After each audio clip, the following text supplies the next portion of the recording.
Liquor scam ఉందో, liquor స్కామ్‌లో ప్రధానంగా పేర్లు వినపడతా ఉన్నాయి. ఒక్కొక్కరిని అరెస్ట్ చేస్తున్నారు. అక్రమ అరెస్ట్ అని చెప్పి మాట్లాడుతా ఉన్నాడు ఆయన. కానీ మేము పైనుంచి చెప్తేనే చేసామని చెప్పి ఎవరైతే దాంట్లో పాలుపంచుకున్నారో వాళ్ళందరూ చెప్తా ఉన్నారు. కొంతమంది ఏమన్నా సుప్రీంకోర్టుకెళ్ళి మమ్మల్ని దాంట్లో నుంచి బయటికి తీయండి, మధ్యంతర బెయిల్ ఇవ్వమని చెప్పి అధికారులు కోరుతున్నారు. దీన్ని ఎలా చూడొచ్చు అంటారు? అవునండి.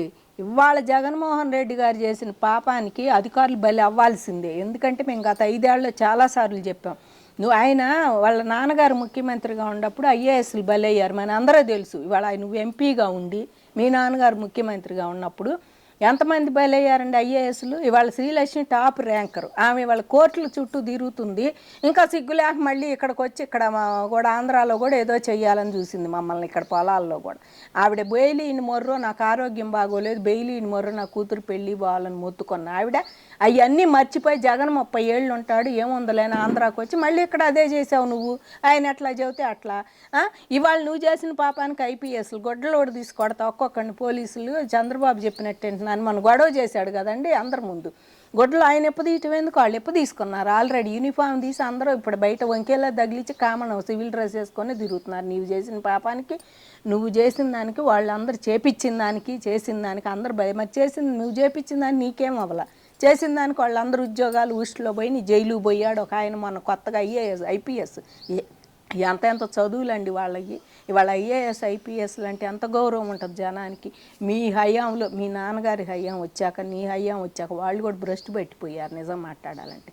వాళ్ళ అధికారులు లిక్కర్ స్కామ్లు ఇరుక్కొని అలా మళ్ళీ ఇప్పుడు నా బెయిల్ ఇవ్వండి అని అడగటం ఎందుకు? పైనుంచి చేయమంటే చేసాం, కింద నుంచి నిజంగా అండి కేంద్రానికి చిత్తశుద్ధి ఉంటే వాళ్ళు అరెస్ట్ చేయాలి జగన్మోహన్ రెడ్డి. అంటే పైన ఉన్న వ్యక్తి ఎవరంటారు? పైన ఉన్న వ్యక్తి ఎవరంటారు? ఎవరుంటారు? జగన్మోహన్ రెడ్డి గారే కానీ ఇంక పైన ఎవరుంటారు? వీళ్ళ పైన ఇంకెవరన్నా ఉండారేమో. అసలు అయితే దాని నాయకుడు ఈయనేనండి. ఎందుకంటారా, కసిరెడ్డి ఆయన కానీ మరి వీళ్ళు విజయసాయి రెడ్డి కూడా బయటకు వచ్చి మరి నేను అప్రూవల్గా మారి చదువుతున్నాడో ఎటు చదువుతున్నాడో అసలు ఆయన ఇష్టం వచ్చినట్టు ఆయన చదువుతున్నాడు. మరి లేకపోతే మరి ఆయన బాస్ని చాటుగా కాపాడటానికి ఇంకొకళ్ళ పేరు మెన్షన్ చేసి చదువుతున్నాడో మనకి తెలియదు. కానీ ఇవాళ విజయసాయి రెడ్డి కూడా అప్రూవల్గా మారి చదువుతున్నాడు. ఇదే లిక్కర్ స్కామ్లో మరి కేజ్రీవాల్ని అరెస్ట్ చేశారండి, ఒక ముఖ్యమంత్రిగా ఉండే వ్యక్తిని. మరి ఇదే దాంట్లో ఒక ఎంపీని అరెస్ట్ చేశారు తెలంగాణలో ఆడామని. మీరు ఇవన్నీ అరెస్ట్ చేసేటప్పుడు వీళ్ళని ఎందుకు అరెస్ట్ చేయట్లా మీరు? వీళ్ళందరిని ఎందుకు అరెస్ట్ చేయట్లేదు? వీళ్ళకి బెయిల్ అమ్మాయికి ఎన్ని రోజులకి ఇచ్చారు కవితకి బెయిల్? కేజ్రీవాల్ గారికి అయితే దాని ముందే ఇచ్చారు. మీరు దేని ముందు? ఎలక్షన్ ముందు ఇచ్చారు. ఆయన మరి దానికి ముఖ్యమంత్రిగా టెంపరీగా ఒక ఆవిడని పెట్టి వెళ్ళినట్టున్నారు ఆయన. అలాగే వాళ్ళందరిని అరెస్ట్ చేసేప్పుడు మీరు ఇక్కడ ఆంధ్రాలో ఎందుకు అరెస్ట్ చేయలేకపోతున్నారు జనాన్ని? అధికారులను పట్టుకుంటున్నారు. ఏదైనా సరే అధికారి బలైపోతున్నాడండి. అధికారి బలైపోయినప్పుడు అధికారి పైన ఉండాలని చెప్తుంటే పేర్లు మీరు వాళ్ళని ఎందుకు తీసుకురావటం లేదు, మీరు అరెస్ట్ చేయటం లేదు? ఒకటేనండి, మన రాజ్యాంగం చట్టబద్ధతగా ఇవన్నీ కరెక్ట్గా ఉంటే రాజ్యాంగాన్ని గౌరవించలేని వ్యక్తి ఎవరన్నా ఉన్నారంటే ముందెత్తున జగన్మోహన్ రెడ్డి పేరు చెప్పాలండి మనం. ఎందుకంటే ఇంకో విషయానికి వస్తే అయితే మీరు అంటున్నట్టుగానే ఒక పక్కన ఆయన చేస్తాడు. నిన్న మోడీ సభ పక్కన కూడా ఫైర్ యాక్సిడెంట్ అయింది అంటారు. దాని మీద అనుమానాలు ఉన్నాయి, రకరకాల అనుమానాలు ఉన్నాయి. ఒక డీజీపీ స్థాయి వ్యక్తిని నేను చెప్తాను, దాన్ని ఎలా చూస్తారు? అవునండి, నిన్న అటు పక్కన ఫైరు జరిగిందండి. యాక్సిడెంట్ అయ్యి అయ్యో తగలబడి అంటున్నారులే, కానీ ఇబ్బంది ఏం లేదులేండి జనానికి. కానీ అందరూ కూర్చున్నారు. అవి కూడా కావాలనే చేస్తారు. ఎందుకంటే సభనంతా వాళ్ళు ఇది చేయాలని, సభను మొత్తం అల్లకల్లోలం చేయాలి, గజిబిజి గందరగోళం చేయాలి, సభ ఫెయిల్ అయింది అనిపించాలి నలుగురిలో అని కూడా చేసేవాళ్ళు ఉండారండి అట్లా కూడా. కానీ సభ నిన్న క్లియర్గా జరిగింది. 3 లక్షల పైన జనం వచ్చి ఇంకా అసలు ఎక్కడికక్కడ నిలిచిపోయినాయి. వాహనాలు కూడా లోపలే రావడానికి కూడా ఖాళీ లేక, ఫుడ్ కానీ ఏదైనా సరే బాగా అరేంజ్ చేశారు నాయకులు కానీ వీళ్ళు సిఆర్డి అధికారులు కానీ అందరికి ఇన్విటేషన్లు పంపించి చాలా చక్కగా సభ అయితే చేశారండి. బురద చల్లాలనుకున్నప్పుడు ఏదో ఒకటి చేస్తారండి, వీళ్ళకి అలవాటు అసలు. అది ఫస్ట్ నుంచి వాళ్ళ కొత్తగా కాదు, చెయ్యాలనుకున్న వాళ్ళకి అలవాటు ఫస్ట్ నుంచి అలాగే చేస్తారు. అట్లాగే వాళ్ళ నిజంగా జగన్మోహన్ రెడ్డి గారి చిత్తశుద్ధి ఉంటే నిన్నొచ్చి అక్కడ కూర్చొని, నువ్వు మోడీ గారిని ఎప్పుడు ఢిల్లీ పోయి కలుసుకుంటున్నావు కదా, ఇలా కొత్త కాదు నీకు మోడీ గారు, కలుసుకొని మోడీ గారికి చక్క శుభాకాంక్షలు అభినందనలు స్వాగతం చెప్పి ఆంధ్రప్రదేశ్కి అభినందనలు చెప్పి రాష్ట్రాన్ని అభివృద్ధి చేస్తున్నా అని మాట ఇచ్చినందుకు నువ్వు ఇంకా అభినందనలు శుభాకాంక్షలు చెప్పాలి, ఆయనకి ధన్యవాదాలు చెప్పాలి నువ్వు వచ్చి. ఎందుకంటే ప్రతిపక్ష నేతగా 40% నాకు ఓట్లు ఉండయి అని రోజు చిన్నపిల్లాడు కనుక మొత్తుకున్నట్టు రోజు మొత్తుకుంటున్నావు కనుక ఈ 40% ఓటర్లలో కూడా న్యాయం జరుగుతుంది కదా ఆయన వచ్చి చెప్పిన మాటలు. మరి అలా ఎందుకు చేయలేదు నువ్వు మన రైతులు బెంగళూరు వెళ్ళిపోయావు. నువ్వేదైనా ఆంధ్రప్రదేశ్లో చంద్రబాబుతో కలుసుకొని ఏదైనా చెయ్యాలి అనుకుని నువ్వు స్టేజీ పంచుకోలేకపోతున్నాడండి ఆయన దేన్ని కూడా.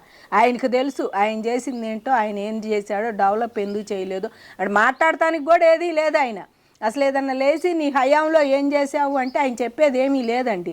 ఇంకా ఆయన మైనస్లే ఎక్కువ ఉండే. ఆయన హయాంలో ముందు అమరావతిని విధ్వంసం చేశాడు, మెయిన్ పాయింట్ అదే వచ్చింది. ఆయన హయాంలో రాజధానిని విధ్వంసం చేశాడు, ఇదే వచ్చింది మెయిన్ పాయింట్. కాబట్టి ఆయన అభివృద్ధి లేదని మొత్తుకోవద్దండి. అభివృద్ధి అన్ని చాట్ల ఉంది, నువ్వు చెప్పే అభివృద్ధి కాదు. పోలవరం జైలా నువ్వు ఒక రాయలసీమ బిడ్డగా నదులు అనుసంధానం ఉంది, అదన్నా చేసావా? మీ రాయలసీమకు నీళ్లు బాగా వచ్చాయి, అదన్నా చేసావా? మొత్తుకుంటున్నారు కదా అందరూ ఏదో అన్యాయం జరిగిపోతుందని. నదులు అనుసంధానం కాన్సెప్ట్ ఒకటి ఉంది, బాబు గారు ఆల్రెడీ గోదావరి కృష్ణ అనుసంధానాన్ని పెట్టారు, పెన్నాకు కూడా పెట్టాలని చూస్తుంటే అవి మొత్తం ప్రభుత్వం పోయినాక అయిపోయింది, చేయలే. ఇప్పుడు చేస్తారేమో. ఇవన్నీ నువ్వెందుకు చేయలేకపోయావు? కానీ ఇక్కడ రాష్ట్రం చెప్పండి, నేను ప్రధానమంత్రి గారు వచ్చిన తర్వాత మీ రాజధాని రైతుల్లో నమ్మకం కలిగిందా? 3 సంవత్సరాల్లో రాజధాని అభివృద్ధి చెందిందని మీరు భావిస్తున్నారా? అవునండి, ఈ 3 ఏళ్లలో మా ప్లాట్లు మాకు ఇస్తామని ఖచ్చితంగా హామీ అయితే బాబు గారు కూడా ఇచ్చారండి. సిఆర్డీ నారాయణ గారు కానీ బాబు గారు కానీ సిఆర్డీ అధికారులు కలిసి మరి 3 ఏళ్లలో ఖచ్చితంగా మీ ప్లాట్లు మీకు అంతా డెవలప్ చేసి ఇస్తాము, ఇన్ఫ్రాస్ట్రక్చర్ అంతా పూర్తి చేసి అంటున్నారు.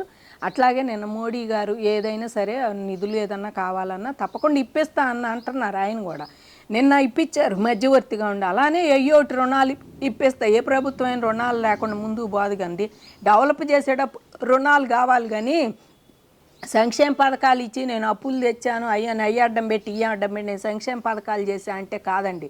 అభివృద్ధి సంక్షేమం రెండూ ఉండాలి, 2 కళ్ళు లాంటివి. అభివృద్ధి చేస్తేనే ఒక సంక్షేమం, అంతేగాని ఒకే కన్ను మీద దృష్టి పెడితే ఒక కన్ను బాద్ది తప్పకుండా, అది కూడా బాద్ది ఇంకో చూసే కన్ను కూడా. కాబట్టి 2 సమపాళ్ళలో బ్యాలెన్స్ చేసుకుంటూ ముందుకెళ్ళాలని బాబు గారి అభిప్రాయం.